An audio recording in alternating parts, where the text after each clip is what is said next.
Chào mọi người, hôm nay mình sẽ hướng dẫn các bạn móc một chiếc nón phù thủy siêu đáng yêu. Bạn có thể biến nó thành kẹp tóc, móc khóa hay bất cứ món trang trí nào mà bạn thích. Mẫu này thì rất phù hợp với người mới bắt đầu, chỉ cần vài buổi móc cơ bản là có thể làm được thôi. Chuẩn bị kim móc nha, và mình cùng bắt đầu thôi. Đối với mẫu nón này chúng ta sẽ móc phần nón trước bằng màu chính, sau đó mình sẽ đổi thành màu trắng này. Rồi lúc sau là mình sẽ móc các chi tiết như nấm, hoa và lá nè, rồi mình sẽ dán lên. Rồi cuối cùng là mình hoàn thiện các mẫu kẹp này nha. Mình sẽ sử dụng len màu hồng để móc phần nón. Thì trước hết chúng ta sẽ tạo vòng tròn mã thuật.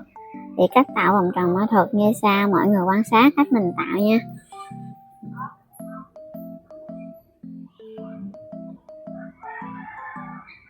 Khi có được vòng tròn mã thuật rồi, mình có một mũi bính đầu tiên, mình sẽ móc tiếp mũi bính thứ hai.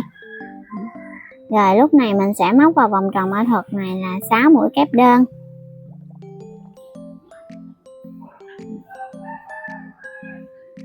Sau khi móc được mũi kép đơn đầu tiên, mọi người có thể đánh dấu lại để lát nữa mình kết hàng. Rồi mình sẽ móc tiếp các mũi kép đơn còn lại.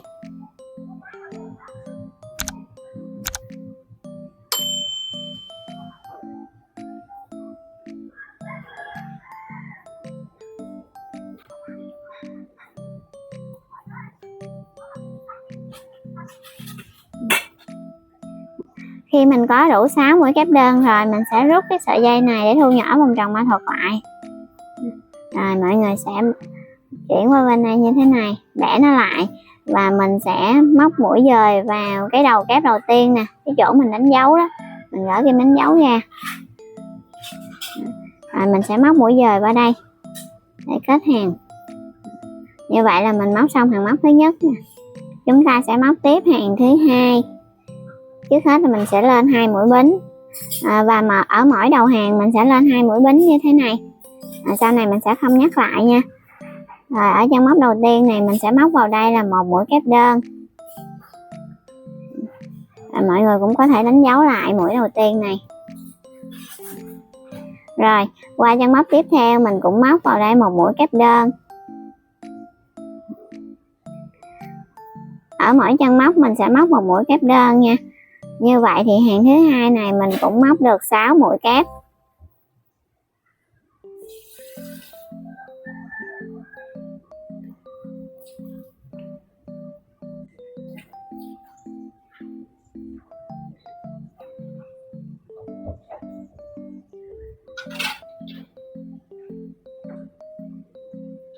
Rồi, đến đây thì mình sẽ kết hàng vào cái đầu kép đầu tiên.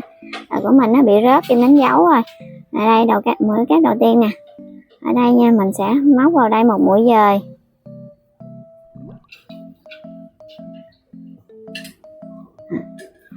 Thì lúc này mình cũng móc xong hàng móc thứ hai.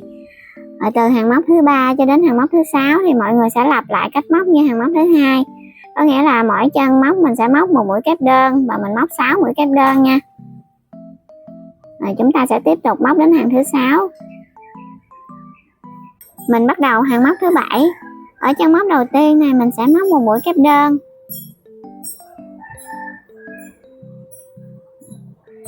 Chân móc tiếp theo này mình sẽ móc mũi kép tăng, có nghĩa là 2 mũi kép đơn chung chân.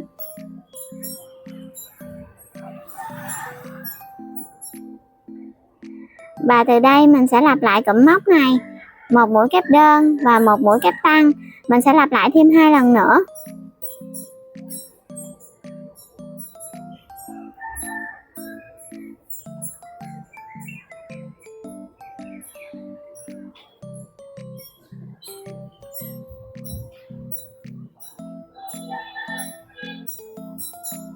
Chúng ta bắt đầu hàng móc thứ 8. Ở chân móc đầu tiên này mình sẽ móc vào đây là một mũi kép đơn. Chân móc tiếp theo này mình sẽ móc một mũi kép tăng.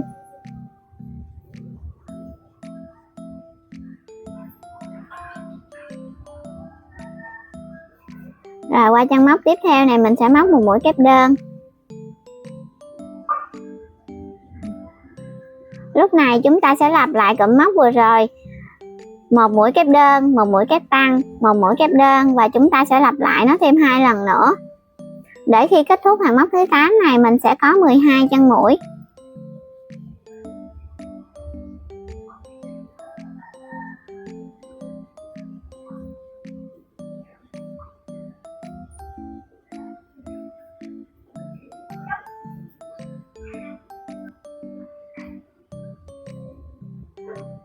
Hàng 9 đến hàng 13 các bạn sẽ móc tăng mũi theo công thức bên dưới. Hàng móc thứ 14. Chân móc đầu tiên này mình sẽ móc mũi kép tăng.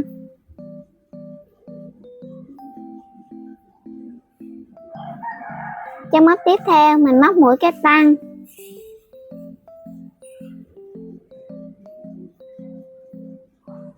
Chân móc tiếp theo mình cũng móc mũi kép tăng. Và chúng ta sẽ lặp lại mỗi chân móc là một mũi kép tăng và mình móc cho đến hết hàng này. Thì chúng ta sẽ có là 27 lần tăng. Thì mình sẽ có được là 54 chân mũi sau khi kết thúc hàng móc thứ 14 này.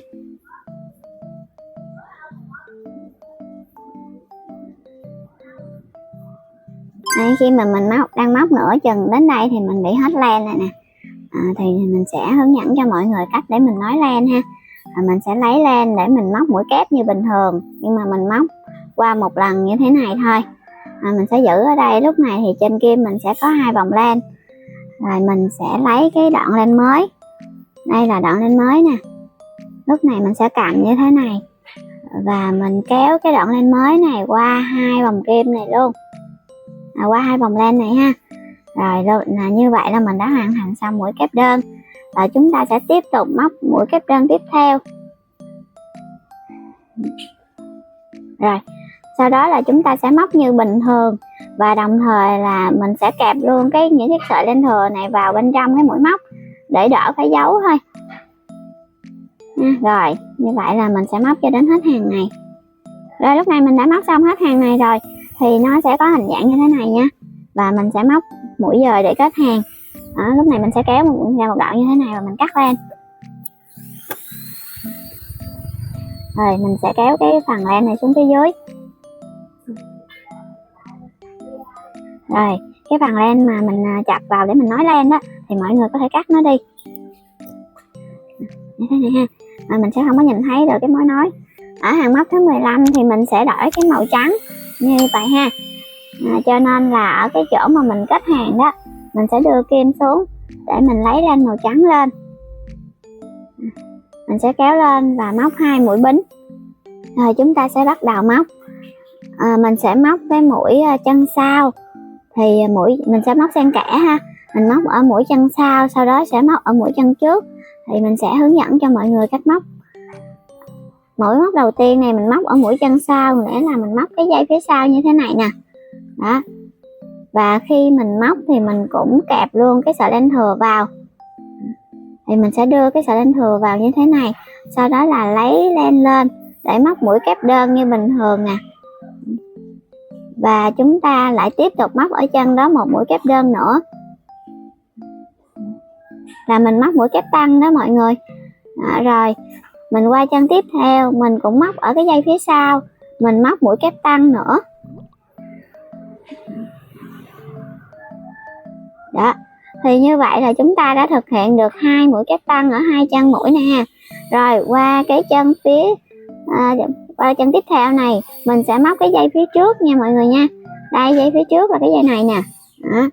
Thì mình cũng lấy len và mình kéo lên, mình móc mũi kép tăng. Bây giờ mình móc một mũi kép đây nè, thêm một mũi kép nữa. Đó. Đó, một mũi kép tăng. Và qua chân tiếp theo mình cũng móc cái dây phía trước này và mình móc mũi kép tăng. Đó. Đó. Thì chúng ta đã thực hiện được một cái cụm móc là 2 mũi kép tăng ở dây phía sau, sau đó là 2 mũi kép tăng ở dây phía trước. Và bây giờ chúng ta sẽ lặp lại nguyên cái cụm này ha. Mình sẽ lặp lại cho đến hết cái vòng len này. Đó, thì mình sẽ được là 108 mũi móc. Và cái phần phía dưới này mình mới kẹp được có 2 chân thôi. Thì sau đó mọi người sẽ dùng kim để mà mình khâu, mình giấu cái phần vào bên trong này nè. Rồi bây giờ mình sẽ tiếp tục móc ha. Rồi qua đây là mình sẽ móc dây phía sau nè, mũi kép tăng ha. Rồi trên tiếp theo. Đó. Sau đó là về dây phía trước mình lại móc mũi kép tăng và mình móc 2 mũi.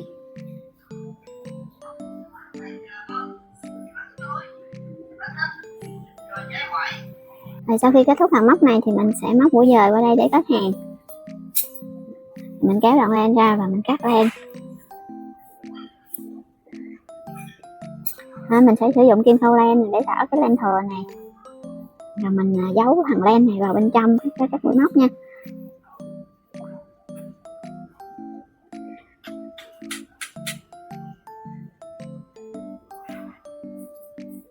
Đây, bởi vì cái phần hàng này nè nó là mũi dây trước dây sau cho nên là khó để mà mình có thể giấu được cái thằng len này, nên mình đưa nó vào cái hàng phía dưới như thế này nè. Mọi người sẽ đưa nó vào trong các mũi móc như thế này, một đoạn như thế này là mình có thể cắt len rồi. Và mình sẽ làm tương tự với 2 đoạn len này.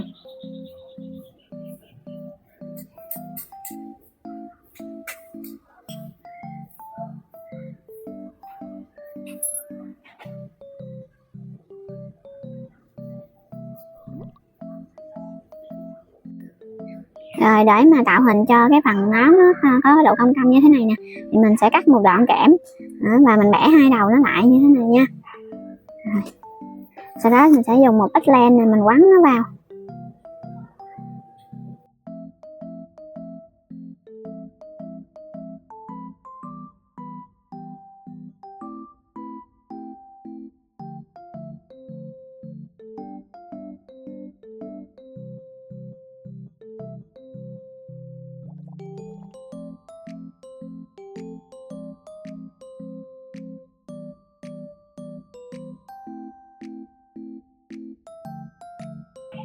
Lúc này mình sẽ lộn cái phần nón này lên một tí ha, như thế này nè.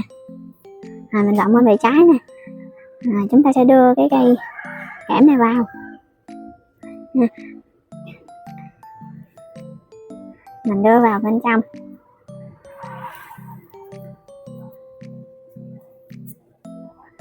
Đây nó sẽ nó lòi ra một đoạn như thế này nè. Thì mình sẽ bắn một ít keo để cố định nó lại. Khi bắn keo vào rồi thì mình sẽ kéo nó về bề phải luôn.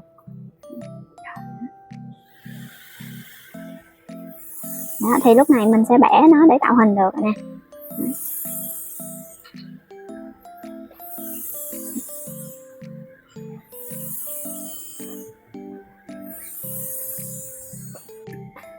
Rồi bây giờ mình sẽ tiến hành dán trang trí. Thì mình sử dụng chiếc kẹp mẫu vịt này với kích thước của kẹp là 5 cm. Mình sẽ ướm vào đây. Rồi mình sẽ bắn keo vào để dán vào.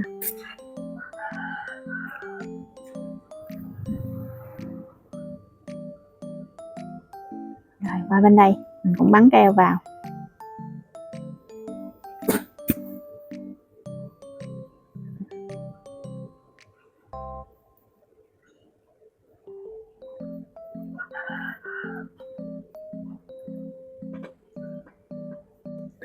Rồi, lúc này mình sẽ dán từng chi tiết vào. Trước hết mình sẽ dán chiếc lá vào.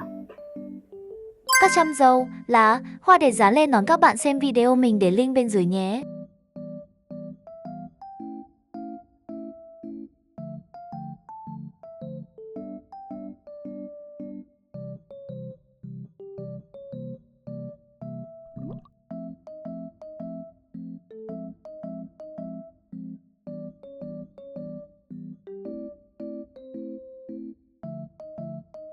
Với những cái chi tiết nhỏ như hạt cài trang trí này thì mình sẽ không dùng sống bắn keo, mình dùng chai keo này nè để dán nè.